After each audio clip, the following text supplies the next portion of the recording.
الحمد لله رب العالمين، الحمد لله حمدا كثيرا طيبا مباركا فيه كما يحب ربنا ويرضى. يا ربي لك الحمد كما ينبغي لجلال وجهك وعظيم سلطانك، واشهد ان لا اله الا الله وحده لا شريك له، واشهد ان محمدا عبده ورسوله وصفيه من خلقه وخليله، بلغ الرسالة وأدى الأمانة ونصح الأمة وكشف الله به الغمة وجاهد في سبيل ربه حتى أتاه اليقين. اللهم ارجه عنا وعن والدينا وعن الإسلام والمسلمين خير ما جازيت به نبيا عن قومه ورسولا عن أمته. اللهم أحينا على سنته وتوفنا على ملته وأوردنا حوضه واسقنا من يده الشريفة شربة هنيئة لا نظمأ بعدها أبدا. ثم أما بعد, my dear respected brothers and sisters, perhaps one of the most difficult part of giving a khutbah is to choose the subject. And today I thought it's like a straightforward message about Hajj, especially that we are having a Hajj workshop tonight after Maghrib, inshallah, as preparation for those who are going for Hajj this year, inshallah. But at the same time, the primary election is coming up this coming Tuesday, and all Imams in Michigan are in agreement that today we need to talk about the importance of participating in this upcoming primary election on August 7th. So the challenge was to how to reconcile these two subjects together, talk about Hajj or talk about election. And this brings us to the very complex relationship between religion and politics. And to the extent that some suggested that it's, not possible to understand one without the other. Politics and religion, they always come together for a simple reason. Both of them, what's common between them is the idea or the concept of authority. There is political authority and there is religious authority. When religion has been institutionalized, and these religious institutions, they have authority, spiritual authority, moral authority, that sometimes challenges that political authority. And that's why politicians used to always like to either get both authorities together, that would be ideal, or get rid of religion altogether, like the case of communism. Right? But having both together was the experience of Islamic experience and also the Christian experience in Europe, when the emperor himself became the head of the church. And this what produced what is known as theocracy, or theocratic political system, that someone rules in the name of God. Someone rules having a political authority in the name of God, and therefore obeying him is obeying God, and disobeying him is disobeying God, which is a very a terrible combination.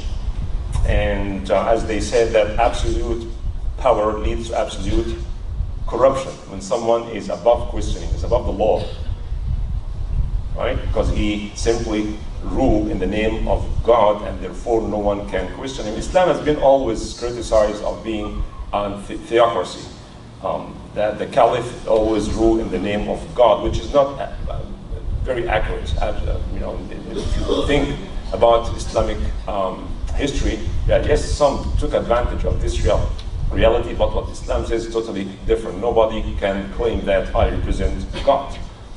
If he follows the guidance of God, then he is the servant of God, and if he does not, then he is a corrupt politician. However, because of this common thing between politics and religion, the relationship between the two was not always smooth. It was not always smooth. It's either the religious leaders become so corrupt and go and justify whatever the political authority wants, right? Or they challenge them and they have to pay consequences. And that's why the idea of liberalism emerged in Europe. And by the way, this history of Europe affects us today in our daily life. The idea of liberalism, or liberating people from the extreme powerful institutions, government and the church. And people have the right to choose, elect their governors, and the government authority should be limited and should not get involved into the individuals and family business. And some liberal philosophers limited, in his views, the power of authority, or the power and the authority of the government into three things only: police, army, and a judiciary system. That's it. And let the people govern themselves. This idea of liberating people from these powerful, strong institutions, political and religious institutions. And they came up with this idea of separation of church and state. And in our American Constitution reflects this value. We have the First Amendment, freedom of religion, but at the same time we have the Establishment Clause that prohibits the government from promoting, adopting any particular, or serving or favoring any particular religion in the way they govern. No one can and should run based on a religious platform. However, looking at our reality here in America, we can find out that religion and politics are very much in marriage. They go hand in hand. They go together. They serve each other. And we have seen the presidential election and the government election and so many other elections based on values.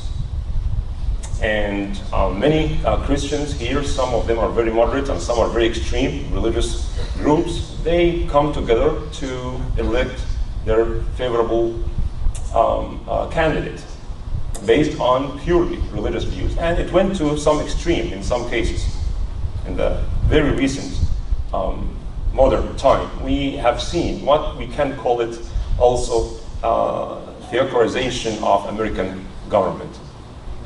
When we have the Attorney General, Jeff Sessions, says in the Congress to justify the law that separates innocent kids from their parents at the border, he said, literally, he quoted the Apostle Paul in Romans 13 by saying that obey the laws. That's Apostle Paul who said that obey the laws of the government because God has ordained the government for his purposes.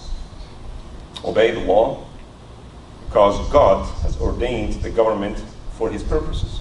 So he wants to justify pushing this law and asking everybody to obey the law simply because God chose this government. It is God who chose it. It reminds us of this theory or theology of al-Jabr in Arabic theological history.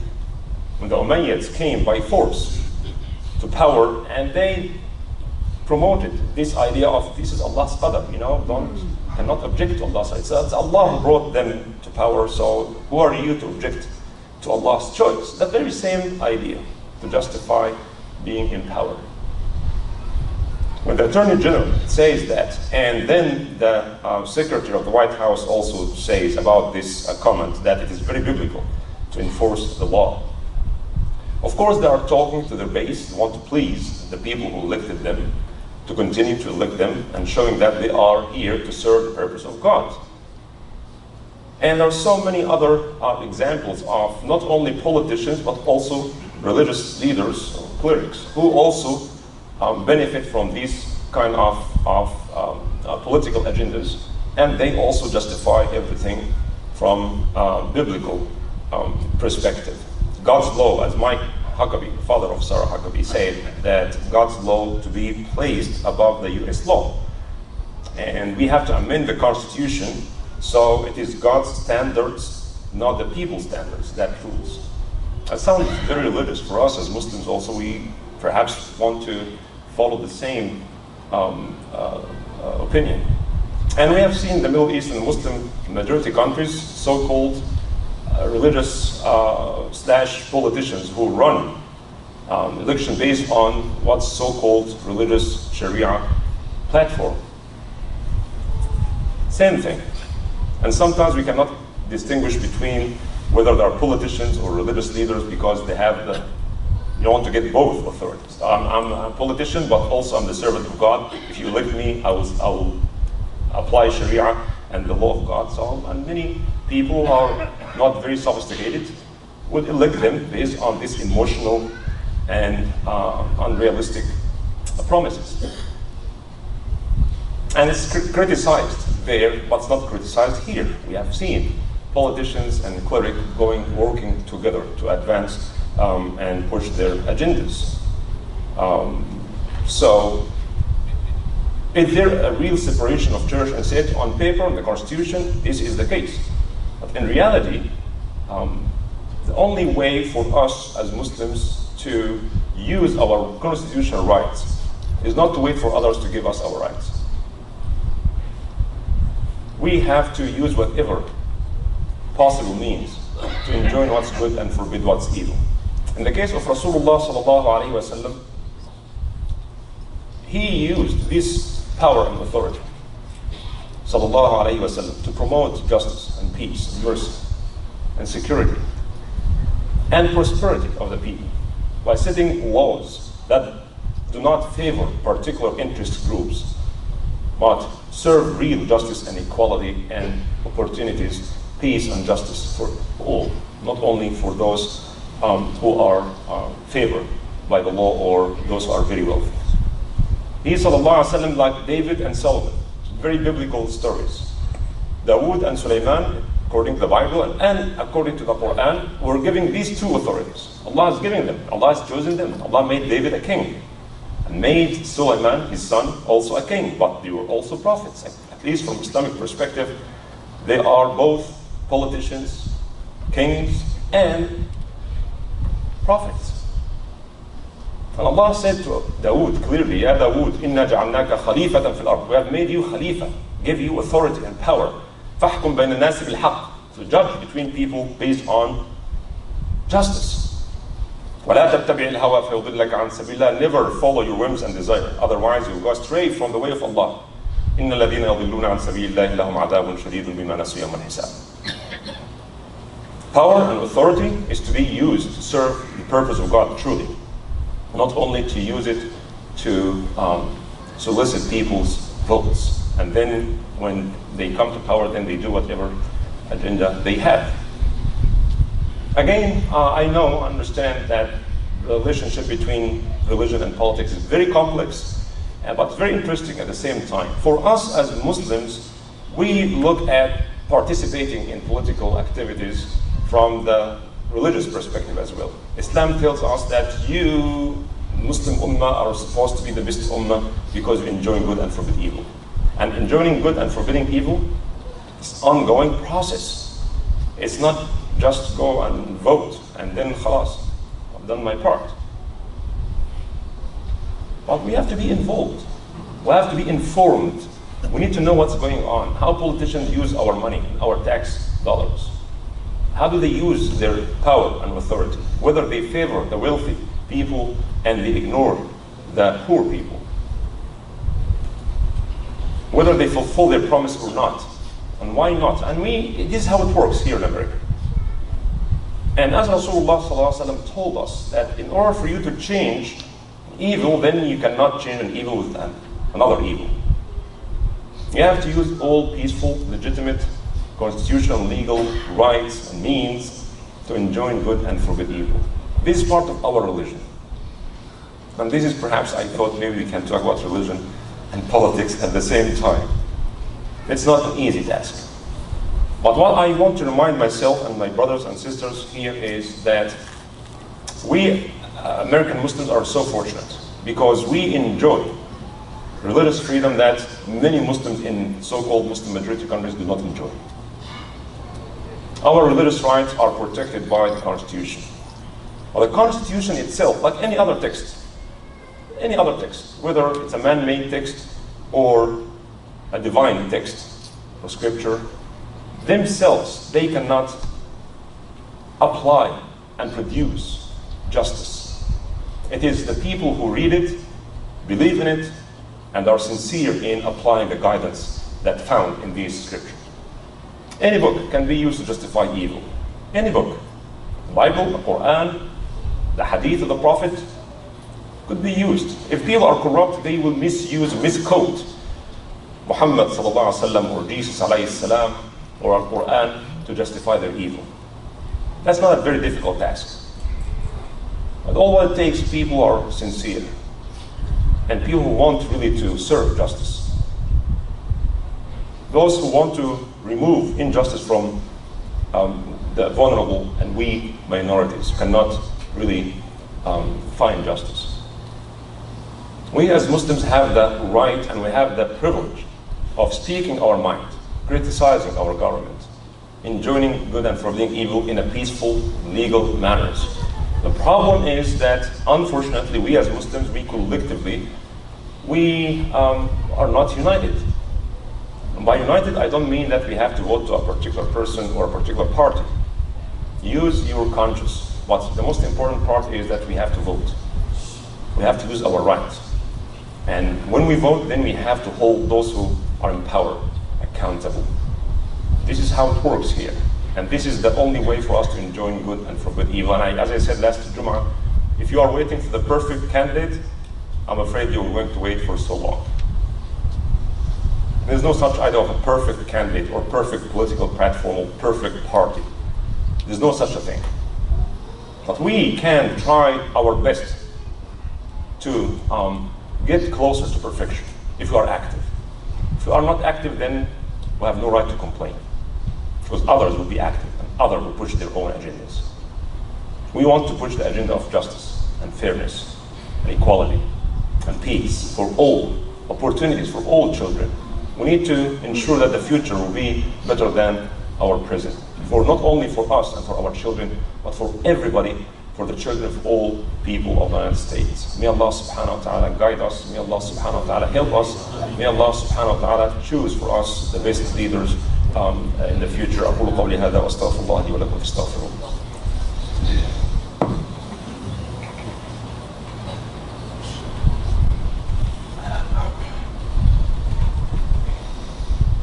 الحمد لله رب العالمين والصلاة والسلام على أشرف الخلق والمرسلين سيدنا محمد وعلى آله وأصحابه أجمعين. إن الله وملائكته يصلون على النبي يا أيها الذين آمنوا صلوا عليه وسلموا تسليما. اللهم صل على محمد وعلى آل محمد كما صليت على إبراهيم وعلى آل إبراهيم وبارك على محمد وعلى آل محمد كما باركت على إبراهيم وعلى آل إبراهيم في العالمين إنك حميد مجيد. Brothers and sisters, as I mentioned earlier, inshallah tonight we'll have a Hajj workshop. It's the annual event we have every year. There's a spiritual as well as also intellectual preparation for our brothers and sisters who are planning to go for Hajj this year, inshallah subhanahu wa ta'ala. So this will take place tonight after Maghrib in the social halls for brothers and sisters. This is what we do every year. Alhamdulillah, many brothers and sisters who came back and said that it was very helpful to attend. So if you are going this year or perhaps next year, planning to go for Hajj sometime soon, inshallah, I hope this workshop will be helpful to you. Also, I missed someone today, someone that I saw every Jummah, sitting next to my office door. Our dear brother Isa Ibrahim Kakarbi, who passed away this morning. I saw him, I see him every Jummah, last Friday as usual. He's a very nice man. I feel like he's like my father. I have a very good, mashallah, family and children, grandchildren. And he was very regular to our masjid. And yesterday, one of his sons told me that pray for him, and we did. And I told him I have to come and visit him. So I said, yeah, of course, you're welcome after Jummah tomorrow, come and see him. But this morning, Allah subhanahu wa ta'ala took his soul to him. So we ask Allah subhanahu wa ta'ala to have mercy on him. May Allah subhanahu wa ta'ala forgive all his sins. May Allah subhanahu wa ta'ala make his grave peace of paradise. May Allah subhanahu wa ta'ala reward him for raising a wonderful family and children and grandchildren. May Allah subhanahu wa ta'ala grant him Jannatul Firdaus al-A'la min al-Jannah. And may Allah subhanahu wa ta'ala accept our dua for him, and may Allah have mercy on all those who passed away from this community and those Muslims who passed away everywhere in the world. Our parents, our grandparents, and uncles and cousins, and our relatives and friends who passed away, may Allah subhanahu wa ta'ala gather us with them in Jannatul Firdaus al-A'la with our beloved Prophet Muhammad sallallahu alayhi wa alihi wa sahbihi ajma'in. The janazah will be tomorrow after Dhuhr at Dick's Mosque, and Majlis al-Aza will be tomorrow also at the Muslim Unit Center, 6:30 to 9:30. May Allah subhanahu wa ta'ala accept our dua for him. اللهم إنا نسألك الهدى والتقى والعفاف والغنى. اللهم إنا نسألك رزقا طيبا وعملا متقبلا. اللهم أصلح لنا ديننا الذي هو عصمة أمرنا، وأصلح لنا دنيانا التي فيها معاشنا، وأصلح لنا آخرتنا التي إليها معادنا. اللهم اجعل الحياة زيادة لنا في كل خير، واجعل الموت راحة لنا من كل شر. يا حي يا قيوم برحمتك نستغيث، وأصلح لنا شأننا كله. اللهم لا تكلنا إلى أنفسنا طرفة عين، ولا إلى أحد من الناس يا رب العالمين. اللهم إنا نسألك علما نافعا ورزقا واسعا وشفاء من كل داء، ونسألك الغنى عن الناس يا رب العالمين. اللهم اشفنا واشف مرضانا ومرضى المسلمين، وارحم موتانا وموتى المسلمين، وانصر الإسلام وأعز المسلمين برحمتك يا أرحم الراحمين. صلى الله على سيدنا محمد وعلى آله وصحبه وسلم، وأقم الصلاة.